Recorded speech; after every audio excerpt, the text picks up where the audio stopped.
In this episode, I chase the ghosts of my past across the UK. I eat fish and chips in Bristol, drink beer in Munich, and visit a graveyard in Wales that is older than memory. But it's what I found here in Wales that shook me. It's the kind of discovery that changes how you think about yourself. And in Munich, let's just say I eat something that'll make half of you look away and the other half look closer. But first, it's something that's been on my bucket list my entire life. A real British pub.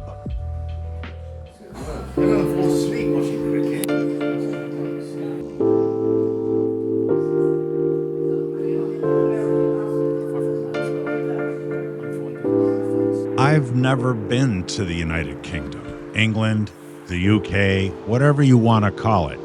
I think it's a funny little island in the middle of the ocean.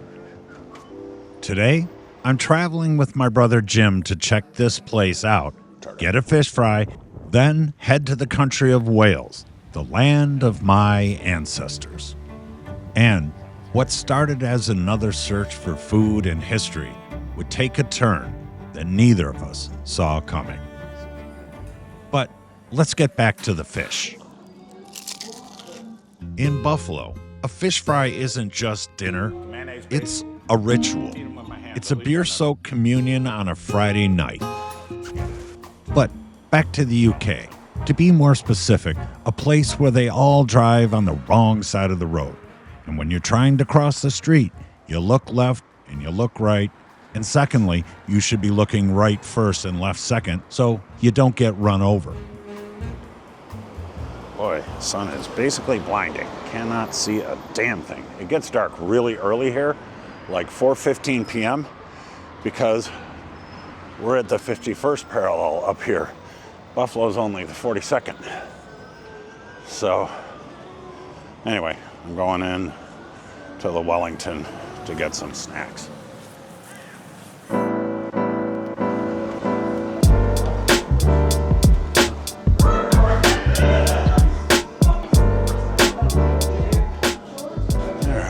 So I'm gonna sit down, talk to myself. So I'm here at the Wellington enjoying a delicious, mild, mellow beer, waiting for my brother to come back and trying to absorb this experience for me because it's basically my whole life. Been waiting to sit in an English pub. This is important to understanding another culture. And, obviously you've got to talk to people. And in a few minutes, I'm going to talk to Nigel and Simon about what the pub is for them. So I'm here today in Bristol on my way to get an idea of what happened with my ancestors. But first, I had to stop here at the Wellington to check out British society, English culture, and came down from my hotel room upstairs, which is excellent, and I had my coffee, but more importantly, I just finished fish and chips. Now, in the United States, we call them French fries, but obviously this being England, you don't call them French fries, you call them chips. And this is like the best fish fry ever. And down here is the French fries. And they're amazing. Amazing. First thing are the little crunchies. The crunchies are epic. Deep fried.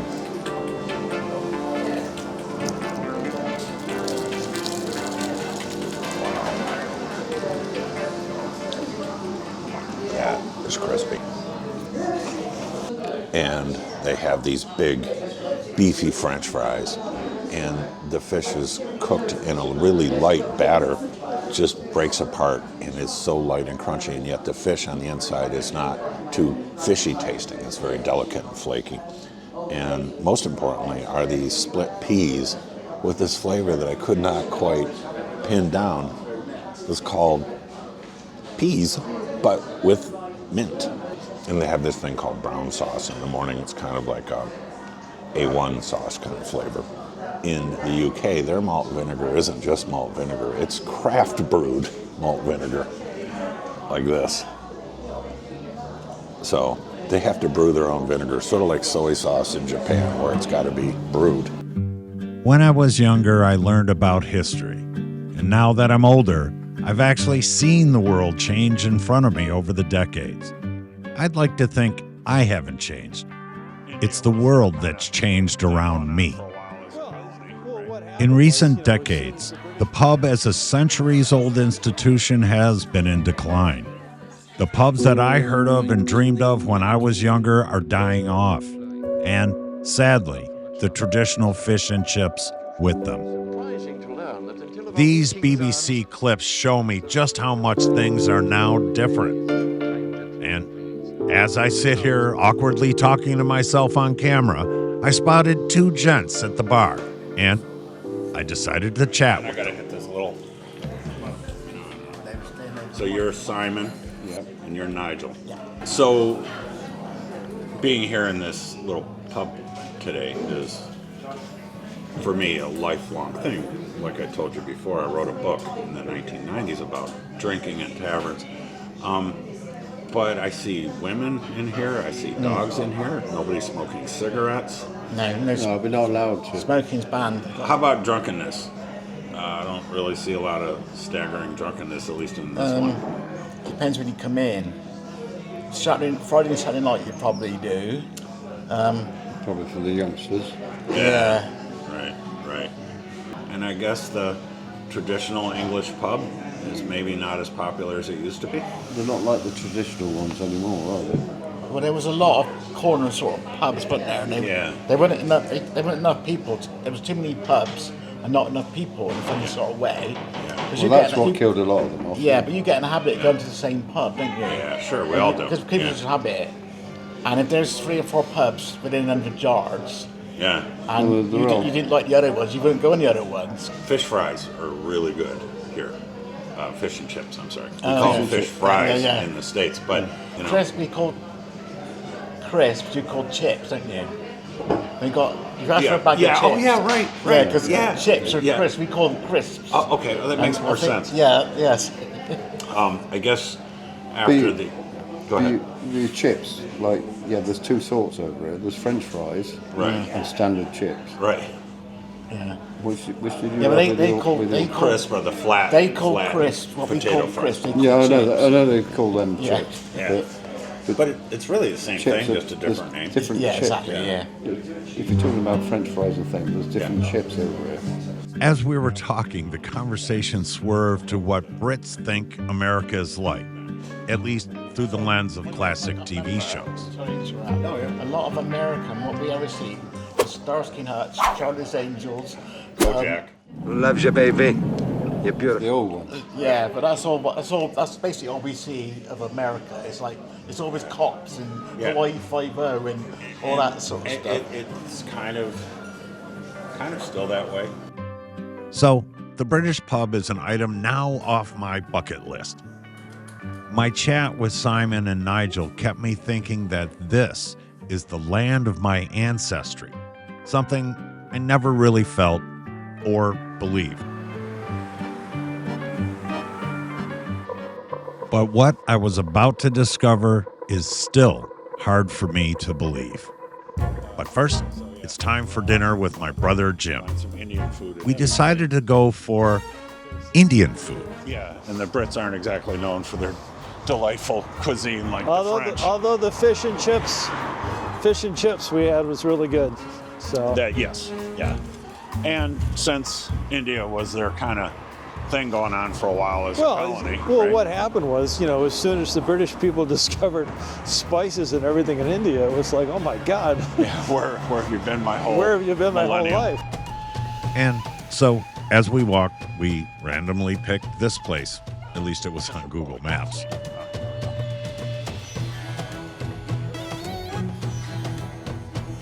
I guess eating Indian food in the UK is like having French food in Texas. It's a crapshoot. Oh, wow. Yeah. Yeah, it's really good. It was decent, but quite frankly, we've had better Indian food when we were in New Zealand. The flavors are so wonderful. I just wish I knew better how to describe them. But the great thing about Indian food is with every bite, it's like having a party in your mouth. Yeah, I remember that. It was just off the hook. Yeah. We were sweating. Oh, yeah, absolutely. And as we munched, the conversation swerved to talking about my friend John, who's a camera guy for one of the top shows on Netflix called Somebody Feed Phil. Yeah, he's doing the Somebody Feed Phil show. Is that show still going? Yeah, it's like 10 seasons or something. My brother, he wasn't as much of a fan. I myself, I find it kind of pleasant. People like him. Yeah, no argument about taste. Yeah, he's a pretty, I think he's like one of the top shows on Netflix or something. And after finishing dinner, we were faced with another challenge. Where to go after we visit Wales in search of our ancestry. Bristol, UK. And now we're trying to figure out whether to go to Prague after we spend the night in Wales and Hay-on-Wye or what. The problem we ran into this time of year is the sun isn't out very long. It gets dark at 10 minutes of 4 in Edinburgh, Scotland. We hadn't taken that into account. Stay tuned to figure out where we're going to go in our non-planned trip. Well, so as far as our non-planned adventure.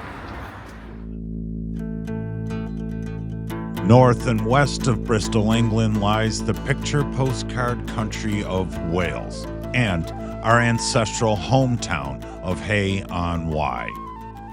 Prior to actually getting there, we thought we were just chasing stories of castles and pubs and maybe a good plate of fish and chips. But then, with one database search, everything we thought we knew about who we were changed. And changed on a level that neither of us expected. Creams and balms. Dugans. Arriving in our ancestral village set us both back. It really looked like the postcards. I just had a hard time believing places actually look like this anymore. It was for real. We were looking for the Swan at Hay Hotel, which it turns out one of our ancestors actually lived here in the late 1790s. His name was Howell Powell.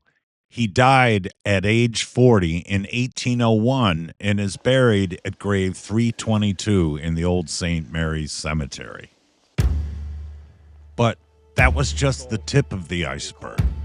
What we found the morning before we set out to go to this place and gave us a lot to think about as we explored around.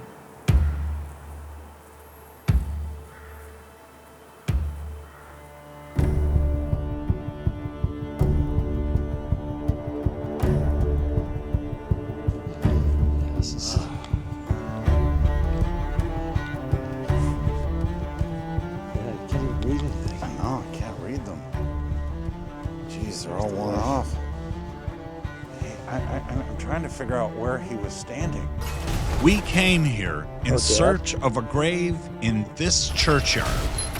We were searching for a man that we had only known in books, pictures, and pixels. He was our 6th great-grandfather. We had spent hours in the cold searching for him. Wow, this is Henry Powell. Some walk up. Oh, yeah. Yeah, and you're on some. And on this cold, rain-soaked day, we failed. The sun was setting, and we were running out of time. Yeah, right. What we had hoped to find, we had only discovered in this pub that dates back to the 16th century. Get a picture of that. Hang on. I mean, that's what... We had uncovered a story that goes back more than 2,000 years of blood, battles, and time. A story that goes all the way back to the time of Jesus Christ himself. None of what we discovered would be feasible without technology, and what would have taken a lifetime of research just took seconds as we typed the name of our oldest known grandfather, that we searched his name in a genealogy website. And that's when I noticed something different on the screen. So I clicked on it, and that's when it began. Did I just hit the genetic jackpot? My 29th great-grandfather was the first king of the Britons. Among my grandfathers are more than 10 Welsh kings, my bloodline stretching back to the days of the Roman Empire. Powell is 1, 2, 3. Okay, so Prusser is here. And they lived here at Dineffer Castle, occupied by my 28th great-grandfather, Rody Marr, or Rody the Great. And my 28th grandfather, King Hewel Dada, first king of the Britons. King of the Hill! Could mine be one of the oldest living genealogies on Earth? Well, that seems to be the case, but all this grandiosity is making me thirsty. Yeah. So it's off to the pub we go. Southern France that we're in. A little bit. Well, these buildings, those dead little... And now we're walking over to a place called the 3 Tons, possibly the oldest place in town. Tons. You sure? Ton, yeah. You sure it's pronounced ton? Yeah. In 1963, 5 members of the Great Train Robbery gang drank here while on the run. After they left, innkeeper Lucy Powell recognized them and alerted police. And today, it's our turn to go inside and discuss our newfound royal lineage. And So have I'm a on beer. the lower chair. He's No, on no, he's not. We're his normal height. Anyway, where are we? Okay, so we're at the 3 Tons, T-U-N-S, and Steven says that's a brewing Tons. term. Yeah, a ton is a word for a vat. And according to the sign on the wall, this was built in the year 1600. But it's a nice crowd here. And we've kind of encountered that every place we've been. It's just a different vibe than you get. Yeah, it's nice. I mean, the 1600s, so That's older than the United States for sure. And, like our adventure over the past day of rolling back our genealogical tables by 1,000 years. What I like is, what you were doing this morning is starting with the oldest known ancestors that we had, which is Thomas Powell. Thomas Howells Powell. Well, as the famous song by Lee Ving goes, so much beer, so little time. And speaking of which, we had a decision to make. Do we stay in our rental car and drive north to Scotland? Or do we catch the next flight over to Munich to have more beer and exotic eats? Wales is a beautiful country. Its green hills seem to go on forever. And yes, there are lots of sheep. So this is what my ancestors did for work. Sheep. Lots of sheep around here.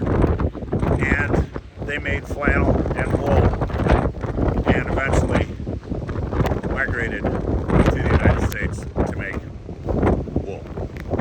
There it is. This is sheep country. So the decision was made. We are off to Germany for beer and food, and a discovery of yet another king in our bloodline. What year is that? Munich isn't just another German city. It's the beating heart of Bavaria. It's a city of contradictions and immense history. As timing would have it, we landed in Bavaria just in time for a huge folk festival that's the biggest beer gathering on the planet. It's called Oktoberfest.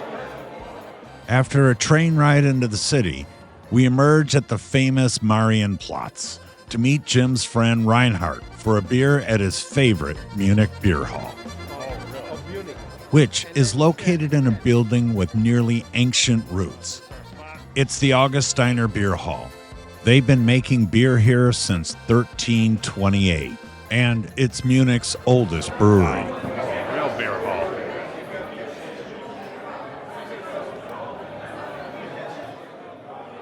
Today, we got here early to beat the crowds. And, as is customary in beer halls, you're expected to share the tables with complete strangers. And we got seated pretty quickly, and now it's time to order beer and food. So, folks, I'm here in Munich for the Oktoberfest, and what is the name of this place that we're in? This is the Augustiner Beer Hall am Platz. When ordering beer at Oktoberfest, realize there are two sizes.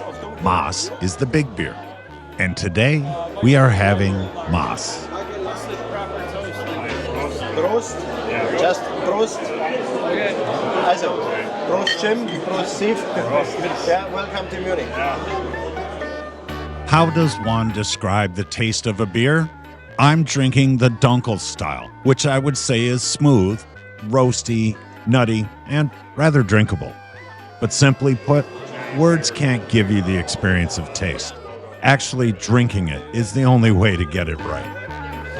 And with that first sip of beer out of the way, it's time for Reinhardt to show us how to drink Bavarian style. Drink in moderation. So you last longer You have through to. the day. You have. Speaking of moderation, I told Reinhardt of that time I was in Moscow filming a documentary about Anthony Bourdain's friend Zamir Gata, and how Zamir's drinking wisdom got me through a day of heavy drinking with a room full of Russian men. To the brothers, to the men. Не надо пить до дна, Витя, молодец. And водка, нет. Я просто, у меня такая привычка. And he got me through the day where I think I drank 12 shots of vodka with them toasting. And it took several hours, but because I was eating food, because I was drinking water. The worst thing you can do at the Oktoberfest is to X. X means to empty a beer in one shot. But the only breweries that are allowed to serve beer at the Oktoberfest are the Munich breweries. I did not know that. And Augustiner is one of the big 6 breweries. And of course, as Reinhardt kept reminding us, with the beer, we must eat. And today, it's Schweinehaxe, or traditional German pork knuckle. This dish is very crispy, actually crunchy on the outside, with a fall apart in your mouth, tender inside, lavished with a thin, hearty gravy and a wonderful dumpling to go with it. To say this is hearty is an understatement. It probably has enough calories to last a week. For me, being here is one of the few things I have ever had on my bucket list, and this is just lunch. Perfect. Not far from Augustiner is a place called Fichtelmarkt. It's a marketplace, a spot I've been to many times over the years. And today's weather is perfect, giving us a chance to walk off that beer and pork before dinner. As day turns to night, we walk over to this place to get some traditional German fare. But what I'm about to have inside here is, quite frankly, pretty hard to stomach.